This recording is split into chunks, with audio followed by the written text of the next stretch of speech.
Thanks for making it to Veterans Info Tap. I'm glad you made it. Wanted to talk to you about 2023 and the bad look that's kind of been on the VA. This has been a rough year in several aspects. Obviously, there's always good news, right? So there's been some good things that have happened. There's been some good pieces of legislation. The VA's corrected a few things, but there's also been some kind of, I guess, stumbles, for lack of a better way. There's been some major problems with the VA, and four of them kind of off the top of my head that I can think of. And I just kind of wanted to talk about that and kind of go through it a little bit and give some sort of, I guess, I don't know, thought behind it. Mostly because I want to see your specific comments on it and what your thoughts are. Hit the thumbs up, subscribe, share with a friend, all that good stuff. I appreciate it. If you're not a member, consider joining. It does help to support the channel, and it helps to get the word out a little more, and it helps me to find you in the comments. All right, so jumping into it here, the bad look for the VA, it kind of, look, there's a bunch of different things, right? I mean, the bad look can be being denied for things you shouldn't be denied for and all that stuff. I mean, there's obviously more than what I'm going to talk about here. But the things that are kind of sticking out in my mind that are beyond the normal when it comes to the VA would be some of these technical issues. There's been a few of them. Technical problems, whether it was the filing of intent to files for PACT Act at the deadline, and a lot of them did not get allocated. Therefore, they had to extend out the deadline. There was also a whole host of other claims that were filed, that some of them pushing 10 years and no actions had been taken, and could potentially lead to overpayments because the claim that was filed could have been a claim to remove a dependent from somebody's disability compensation. You know, your child turned a certain age, whatever, you went through a divorce, whatever the situation is, could have impacted your claim and the amount awarded in a way in which you were still getting paid because the VA never took the time to actually remove that dependent, thus causing an overpayment through the years. And then next thing you know, you're not getting a check. Then followed by that, we had the foreclosure issues, and also we had some other issues as well. But the foreclosure one is really kind of interesting because there was a path to affordable options to get caught back up on your mortgage when it came to the forbearance opportunities with COVID, right? So COVID, you lost some income, you were able to file for a COVID forbearance, thus not making payments to your mortgage. And originally, when you signed up for that, or at the beginning of that process, the VA basically said, yes, there's ways that we can help you get caught back up. Maybe it's adding it to the end of the loan or what have you.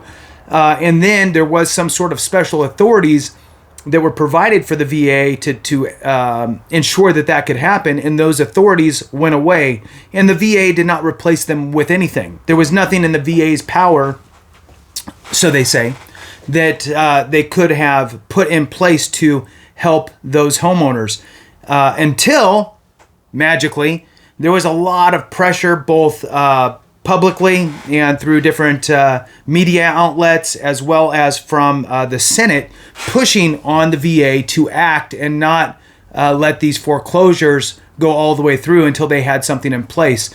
Their fix was 4 to 5 months out, and finally they were able to miraculously state, hey, we're putting a pause on foreclosures for 6 months. Don't you think, it's not a rocket scientist type of a situation here.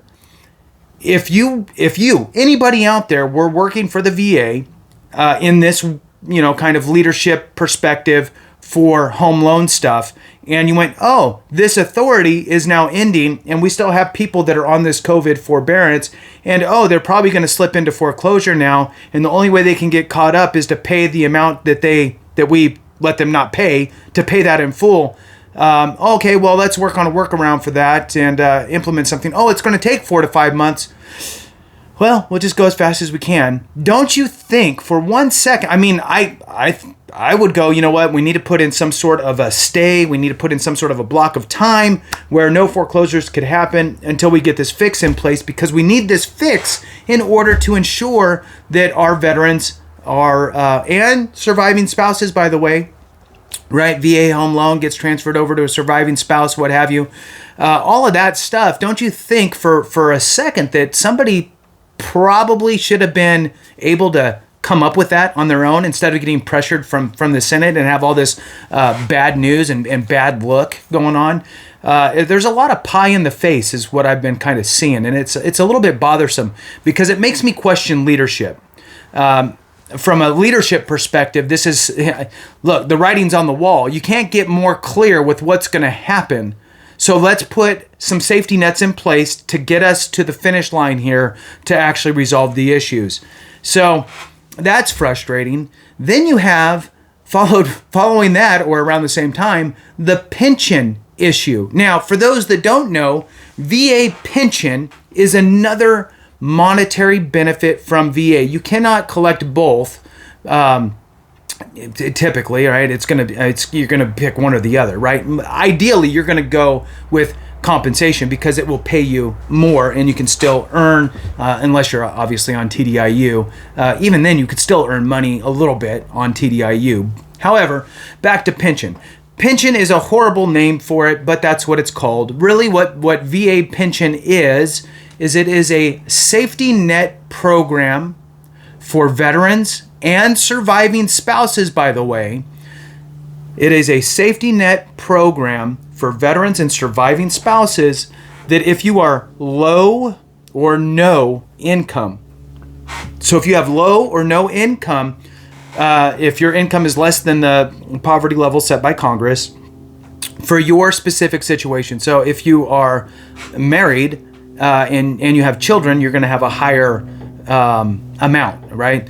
Versus just the person, the beneficiary themselves only, right? So a veteran by themselves or a surviving spouse by themselves, the bar is the amount is low. It's only, you can only earn so much per year. But then if you have dependents and so forth, then the amount goes up, just like everything else.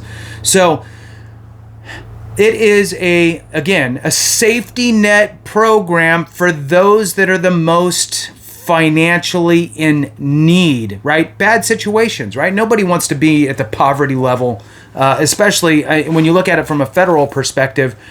Poverty level might be just barely making it in some states, and then in other states it's like that you still can't even make it. I mean, it's just a horrible situation. So what happened here is, for some reason, the VA, and I've never received pension, so I don't know the aftermath of it. So I'd love to hear some comments on this.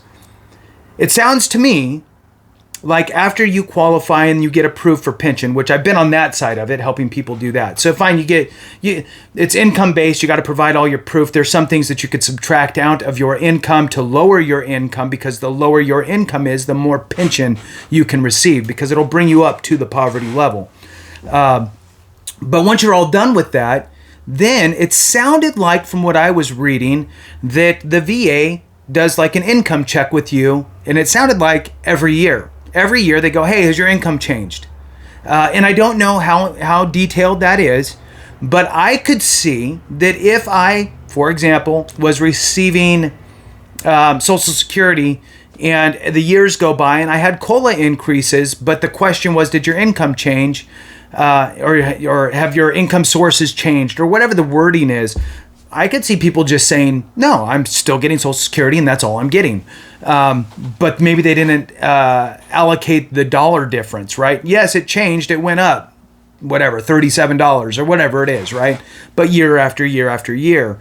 Or in some cases, it sounds like what happened was there were veterans who maybe they got pension first, then later on they got approved for Social Security, or they hit their retirement age at 60 whatever, and now they're taking Social Security, and they get the letters from the VA, hey, has your income changed? And they're not really thinking, well, it's not really a job, I'm just getting my Social Security, which shouldn't, you would think, impact your pension. However, it's money in. So the VA is looking at all of that. So in any case, even though it's two federal agencies that are cross-referencing Social Security numbers, right?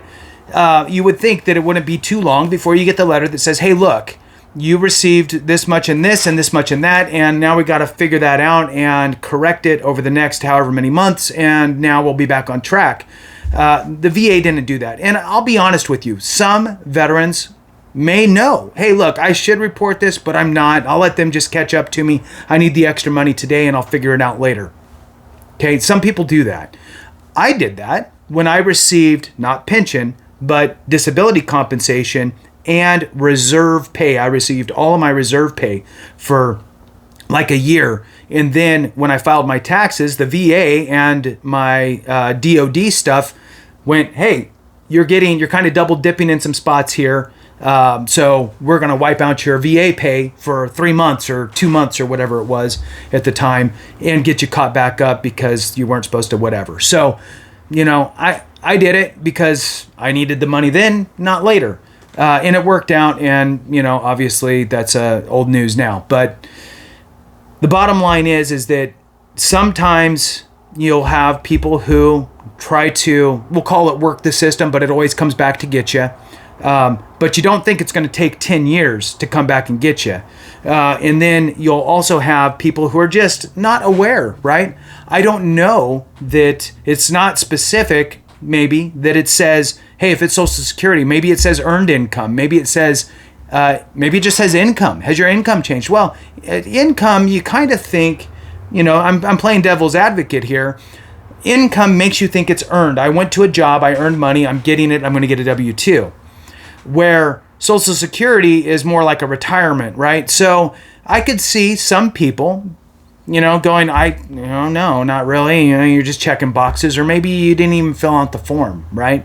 So in any case, now all that has come to a head, and there are thousands and thousands of veterans who are receiving pension benefits who are now on the hook for, tens of thousands of dollars of overpayments from the VA for whatever reason, right? Whether they were trying to skirt the system or not, it really doesn't matter. I think there should have been safety nets on the VA side and the Social Security side, if that's what it was, to make sure that this type of stuff doesn't happen for years and years and years, because it gets to the point to where it becomes such a big problem that it becomes national news, right? If you caught this on the first year, right, of taxes being filed, and there's the income doesn't match up, then it's more, I guess, tolerable and understandable, especially from the veteran perspective, where when all the years go by, it becomes a bigger deal and bigger news. So again, in a way, the VA has egg on their face, right, or a pie in the face, or whatever you want to call it, with the fact that they can't even keep up with their own accounting of things and working with sister agencies like the Social Security Administration. So, it's been a rough time for the VA, and at the end of the day, we have to make sure that we're taking care of each other, that we understand what needs to happen, and we also need to understand that if we do have an income-based benefit, that if our income changes from any means, it's probably going to affect that. Now, if you want to roll the dice, right? But you can't be upset if it comes back. Then we also have to remember that no matter what's happening in the VA, that usually there's going to be some sort of a workaround for us to correct things, right? There are avenues in which you can ask to have your debt basically liquidated, for lack of a better way to put it. You can petition the VA to do that if you owe money.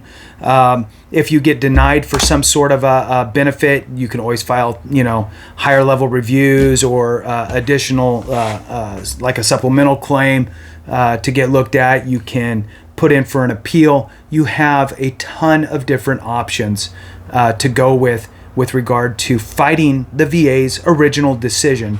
And that's the important piece that we have to remember, is even though there has been a horrendous amount of negative things going on with the VA over the last year, there are still ways in which we can navigate it appropriately.